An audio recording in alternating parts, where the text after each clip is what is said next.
Guys, let's talk about pricing. I want to share with you my rule of thumb when I'm pricing a service, a product, whatever it is. Like, how do I come up with the price? And so it's very, very simple. By the way, it used to be very random, out of the back pocket.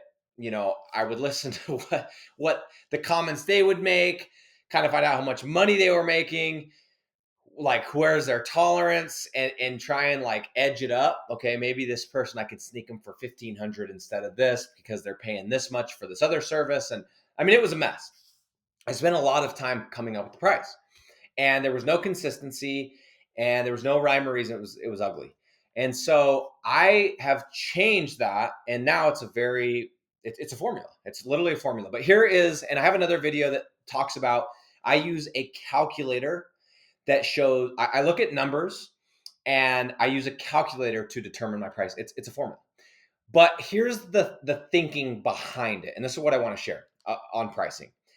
When I'm coming up with a price, and I recently went through this when I launched my program, Flat Fee Mastery, which teaches people how to sell, how to turn their rank and rent websites into flat fee deals. Basically taking your skill set that you've learned from your other courses or your online studies of rank and rent and turning it into money, something that I'm very, very good at.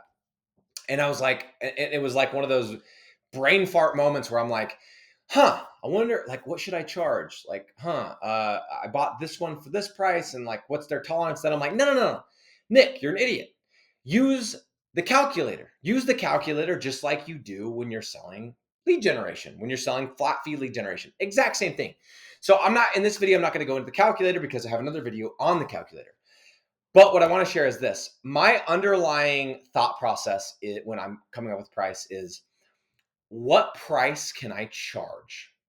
Okay. What price can I charge so that if everything is, worst case scenario, right? Everything goes to crap. What can I charge so that the person on the other side does not lose money, that there's no risk? Okay. So for example, when I'm selling to a business owner that's in the concrete niche, and I know that, let's say I'm not going to go into numbers, but I know that based on the ticket size of concrete and the closing percentage of most business owners that get to a home that go and give an estimate, which I would put in the 20 to 30% range for most, based on that and based on the price of concrete, if I can deliver 15 leads per month that they can bid, right? Not 15 garbage phone calls and people trying to sell them stuff, 15 people that need a quote on concrete. If I can deliver 15 based on just regular standard across the board math for concrete, 15 leads, the math makes sense that I can charge X price. And I think that price, if I'm not mistaken, is like $1,500 per month. Okay. And the way I come up with that price is based on if they only close 20% or 30%, and the average job size is this, right? And the profit margin on average is this, then this. Okay. Now, again, for a more in-depth example of the calculator, go check out my other video on the calculator. I'll try and drop a link in the description for that.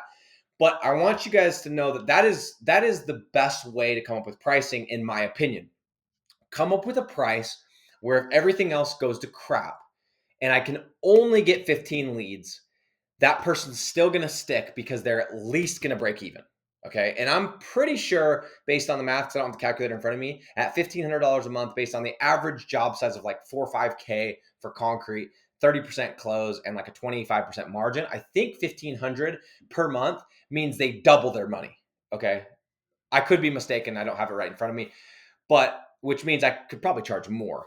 But that's really where I price everything, is what can I charge so that worst case scenario, very worst case scenario. And why do I know with my flat fee deals that I can get 15 leads? Well, it's because when I do my homework and I decide to go into XYZ city in that niche, I know that the competition is such that I'm going to be able to rank in X amount of months, and I'm going to be able to turn on Google ads.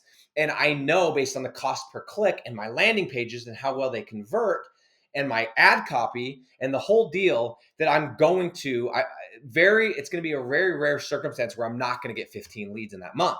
And I'm going to pitch it so that they're not expecting 15 leads every month. They're expecting a 15 lead per month average over, let's say, the 6-month contract, which gives me a couple months where if it's a little slower, my SEO can catch up and then I can do 20 leads or 30 leads to catch up over the long run. So, with a combination of pricing it correctly, setting proper expectations, and underselling the deal, I don't lose clients. I have low attrition and I get referrals and raving fans, as they put it, raving clients that give me additional business, refer me to their friends, et cetera, et cetera. So that is the thing that I wanted to share with you is what is the price that you need to charge or that you could charge that if nothing else, if everything else goes to crap, they're still going to break even. Okay, so if you have a site that's producing organic leads, and for the past year, it's produced at least 20 leads. Perfect. Now go put it in the calculator. Let's figure out what that price is, so they're at least going to break even, if not, 50% their money or double their money. Okay, that's my 2 cents. That's how I price everything. That's how I price my programs. That's how I price my flat fee lead gen. That's how I price everything.